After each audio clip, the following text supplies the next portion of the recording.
$2.8 billion. That is what business email compromise stole from victims in a single year, according to the FBI's 2024 crime report.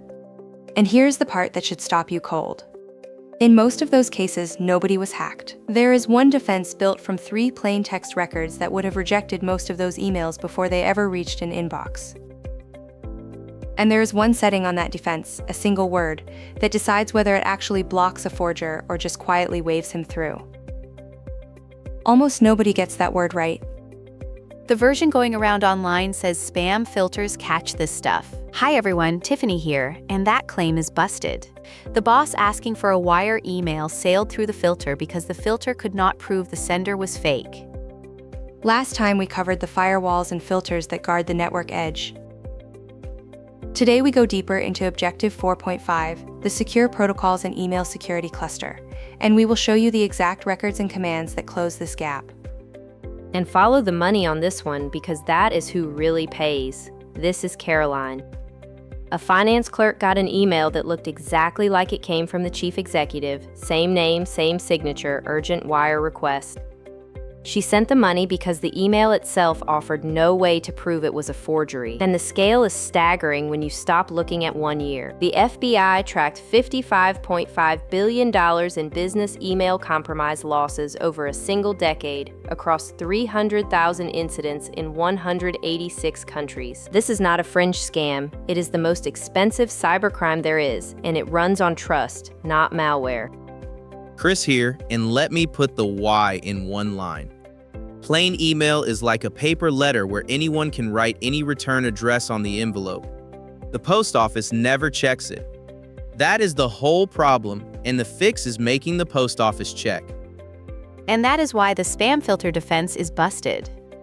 A filter scores content. Does this look like junk? Does it carry a bad link?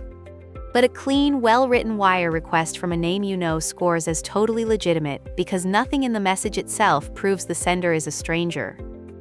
Caroline, before we go further, let me bring in a question we see under every email security video because it frames the whole episode. Yes, and it is the right one to start with. People ask, if spoofing is this easy and this expensive, why is plain insecure email still everywhere, and what actually stops a forged sender? We will answer both, and by the end you will be able to do something most working professionals cannot. Read any company's email defenses in one command and tell whether a forger could walk right in. The protocols first, then the 3 records, then the 1 deployment fight that decides if any of it actually holds.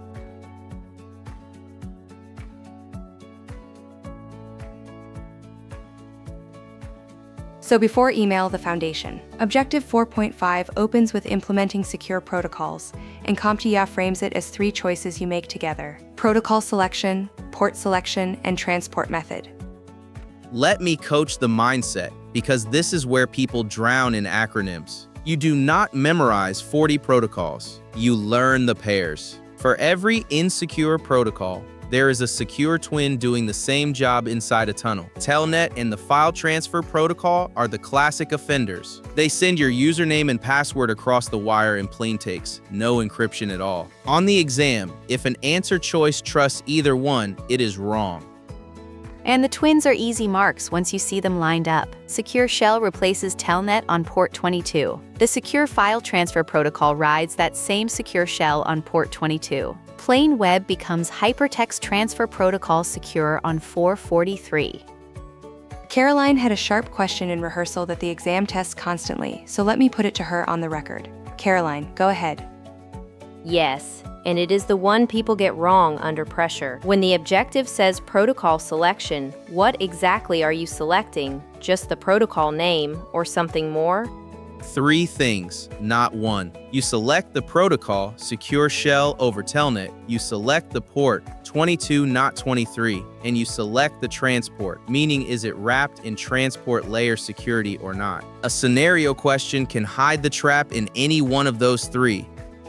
Let me put the full set on the board because seeing the pairs side by side is how this sticks. Insecure on the left, secure twin on the right, with the port that gives each one away. Notice the pattern under the whole table. The secure version is the same job, just sealed. and it almost always lands on a different well-known port. The port is the tell. If you see 23636 is the secure cousin you wanted instead. And because this is the email episode, the mail protocols deserve a closer look, because they are the ones the exam pairs with security most often. Reading mail uses the Internet Message Access Protocol on 143 or the older Post Office Protocol on 110, both insecure. Wrapped in transport layer security, they become 993 and 995. And sending mail is the simple mail transfer protocol. The legacy port 25 was for server to server, but a mail client submitting a message should use port 587 with transport layer security. That submission with encryption detail is a quiet favorite on the test.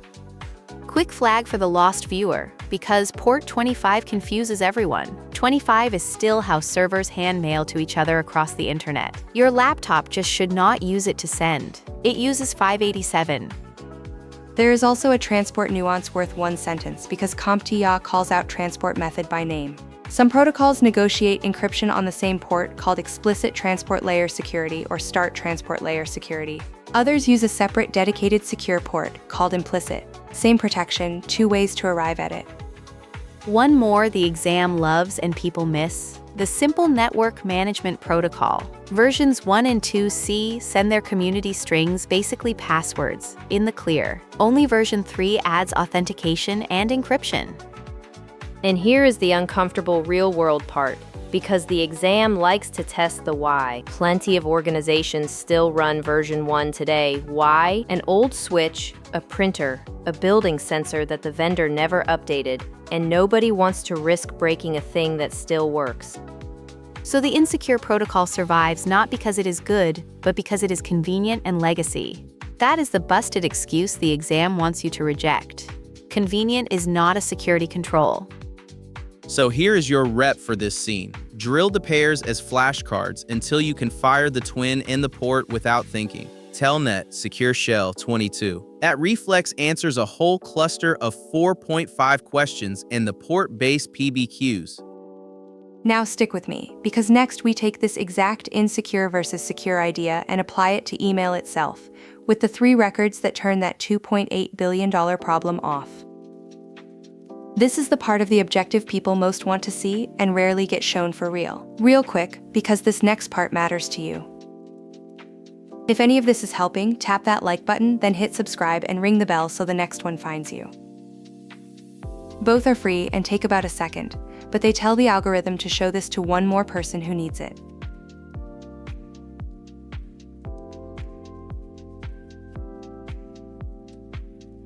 Now the centerpiece. The 3 records that would have stopped that $2.8 billion problem. And the first myth to bust is that this is some expensive appliance. It is 3 text records published in your domain's public domain name system. That is it. Let me name them in order because the order is how they build. The Sender Policy Framework, which we say as SPF. Then Domain Keys Identified Mail, which we say as DKIM. And Domain-Based Message Authentication, which we say as DMARC. The Sender Policy Framework is the first record. It is a public list that says these are the only mail servers allowed to send email for my domain. A receiver checks the sending server against that list. So who benefits when that list is wrong or missing? The attacker. With no sender policy framework, any server on the internet can claim to be your mail server, and the receiver has nothing to check it against. Stop right there, because seeing it beats hearing it. Let me run the real command anybody can run right now against a real domain. We will look up these records live in a lab terminal. No special tools, just dig. The domain name system lookup utility. Watch the sender policy framework record first. It starts with v equals SPF1. Then lists the allowed senders, and ends with a tilde all or dash all, which tells receivers what to do with mail from anyone not on the list. Domain Keys Identified Mail is the second record, and it does a different job. It adds a digital signature to every outgoing message, and publishes the matching public key in domain name system so the receiver can verify the message was not altered in transit. And you can see the signature in any email. Open the raw headers and there is a DKIM signature line, plus an authentication results line where the receiving server records pass or fail for all 3 checks. Let me pull a real header block. Read the authentication results line. The receiver checked the sender policy framework and got a pass. Check domain keys identified mail and got a pass. And check the combined policy and got a pass. 3 greens. The mail is trusted. And the third record is the conductor. Domain-based message authentication ties the first two together and adds the one thing they lack on their own, a policy. It tells receivers what to do when a message fails and where to send the reports. Here is the catch that trips people up, and the exam tests it directly. It is called alignment. A message passes the combined policy only if the sender policy framework or the signature passes and the domain it authenticated matches the visible from address. That match is what kills spoofing. And there is a reason the combined policy needs both checks instead of just one. The sender policy framework breaks when a message is forwarded because the forwarding server is not on the original list. But the signature travels with the message and survives forwarding. So the policy passes if either one holds, which keeps legitimate forwarded mail alive while still rejecting forgeries. That is the elegant part when you follow the logic. A forger cannot forge the signature because they do not have your private key, and they cannot pass alignment because the visible from address would have to be your domain. Either path slams the door on them. That is why the trio together is so much stronger than any one record alone. Let me show the policy record itself, because the policy tag is the whole ballgame. The record lives at the _DMARC name, and the P tag is the verdict. Watch. And if you do not have a terminal handy, there is a free public checker that reads these same records for any domain. You type a domain in, and it parses the sender policy framework and the policy record and flags errors for you. It is the MX Toolbox DMARC lookup. You enter a domain name in the box and click the orange lookup button, and it returns the published policy and whether it is set to none, quarantine, or reject. So the whole trio in one breath. The sender policy framework says who may send, domain keys identified mail proves nothing was changed, and domain-based message authentication aligns them and sets the verdict. That is the email security objective, and you can verify any of it in seconds.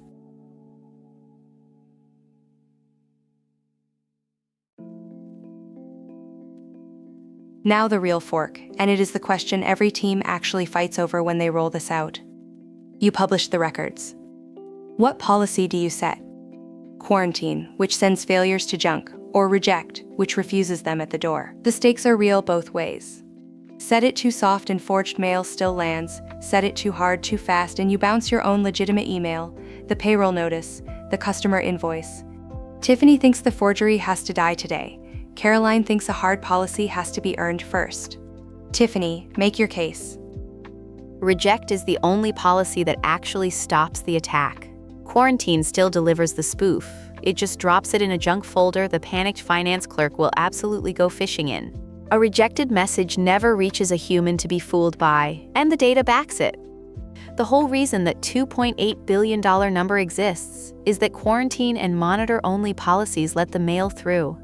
If your goal is to kill spoofing, anything short of reject is a half measure.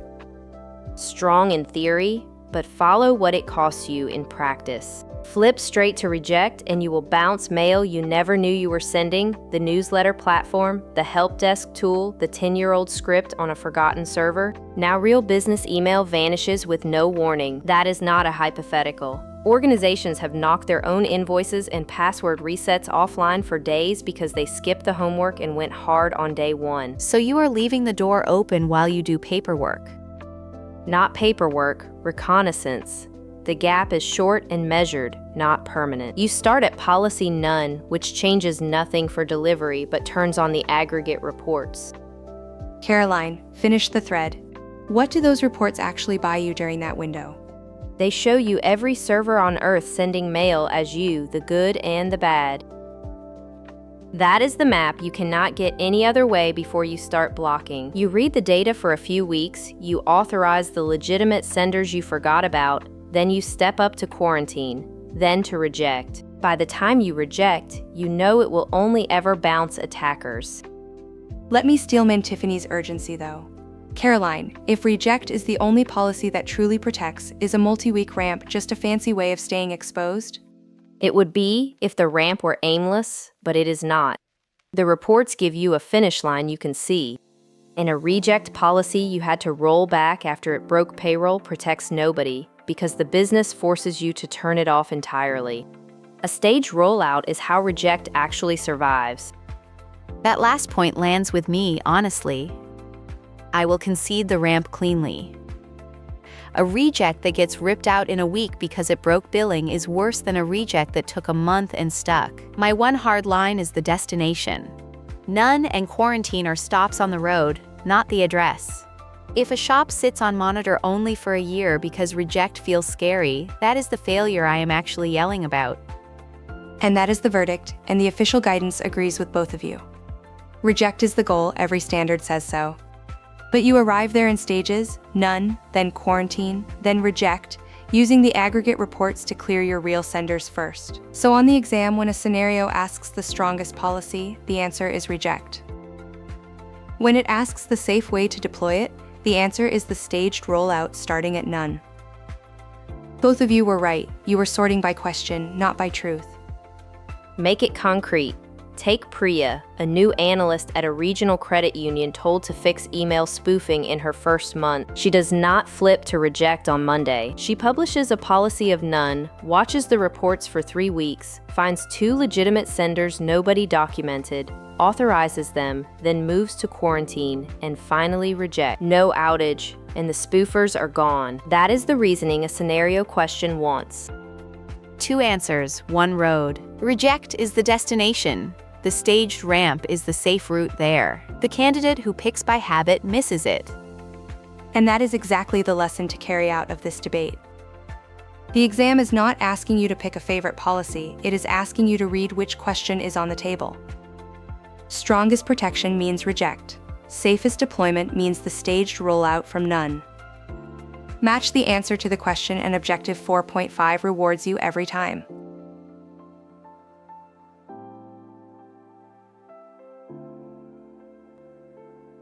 Last seen, and it is the part of 4.5 people forget is even on the same objective. After secure protocols and email security, CompTIA bundles in 6 operations controls. Knowing what each one does in one line answers a surprising number of questions. Do not try to master each tool here. Learn the one-line job of each, because the exam tests recognition. It hands you a scenario and asks which control fits, not how to configure it. And there is a question that floods in whenever we list these tools, so Caroline, put the viewer's version of it to the room. Yes, and it is fair. People ask, if I already run an antivirus, do I really need all 6 of these? Or is this just vendors selling me boxes I do not need? And the honest answer is each one covers a gap the others cannot see, which is the whole point of defense in depth. Watch how they divide the work.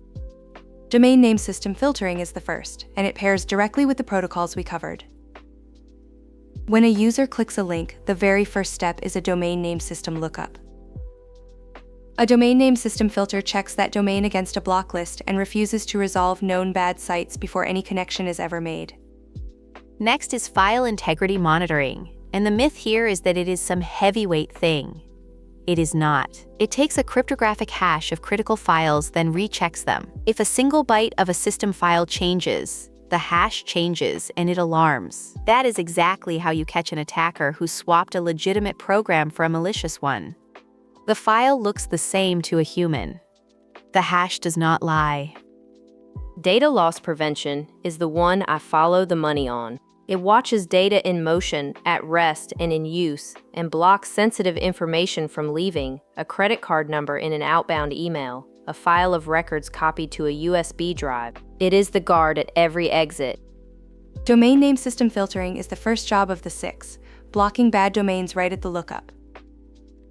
The exam lives in the difference between these controls, so picture them as one stacked list, each with a one-line job that never overlaps the next.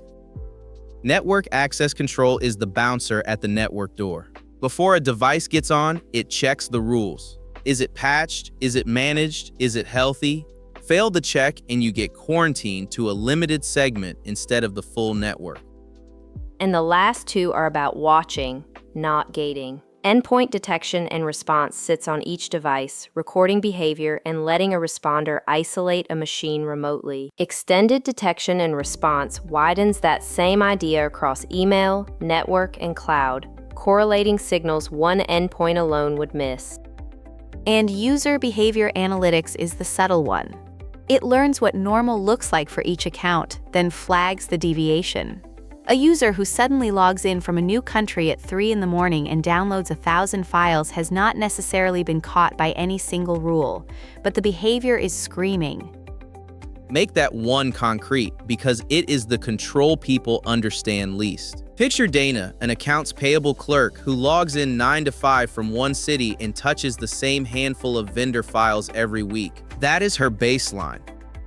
Then one Tuesday, Dana's account logs in from 2 countries an hour apart and starts pulling the entire customer database. No password rule broke, no malware fired, but behavior analytics scores that as wildly abnormal for Dana and raises the alarm, which is often the very first sign an account was quietly taken over. And notice how that pairs with endpoint detection. The behavior tool says this account is acting wrong. The endpoint tool lets a responder isolate Dana's laptop in one click before the data walks out the door. The watch and the response are 2 halves of the same save. And file integrity monitoring runs on the same truth a packet analyzer gives you, raw evidence instead of a guess. This is the real Wireshark interface, pulling actual bytes off the wire, the exact mindset behind integrity monitoring and the detection tools. The hash does not lie, the capture does not lie, and neither does the behavior log. So the whole detection family runs one loop. Concept, then evidence, then action. That loop is the entire job. So your rep for the whole objective. Say each control's one-line job out loud, then connect it to the cold open. Domain name system filtering blocks the link, the email trio rejects the spoof, data loss prevention stops the wire, and behavior analytics catches the clerk's account acting wrong. If today gave you a single rule, make it this. Objective 4.5 is a defense in-depth story, not a word list. Pick the secure twin, prove the sender with the trio, and let the operations controls block, watch, and respond.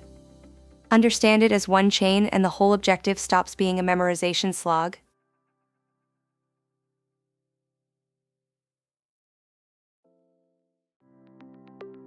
Let us lock the core in. Objective 4.5 is one idea wearing 3 coats. Pick the secure protocol and its port, prove your email with the trio, and back it with the operations controls that block, watch, and respond. And here is your rep tonight. Run that DMARC lookup on your own employer's domain. If it comes back none or empty, you just found a real gap, and you will read the next phishing headline as someone who knows exactly how it happened. Next episode, the 30 ports and protocols you must know to pass, including the one port number that quietly decides half of every firewall PBQ. Wait until you see how few you actually have to memorize. If the email trio finally clicked for you, hit like and subscribe, because we are building the entire SY0701 objective list video by video. There is a free practice quiz for this exact objective at our cert site too. Here is the one to chew on. Go run that DMARC lookup on a company you trust with your money, your bank, your payroll provider. What policy did it come back with? None, quarantine, or reject? Tell us in the comments. Keep these notes close and put them to work this week. Thanks for watching. This is Professor Erica.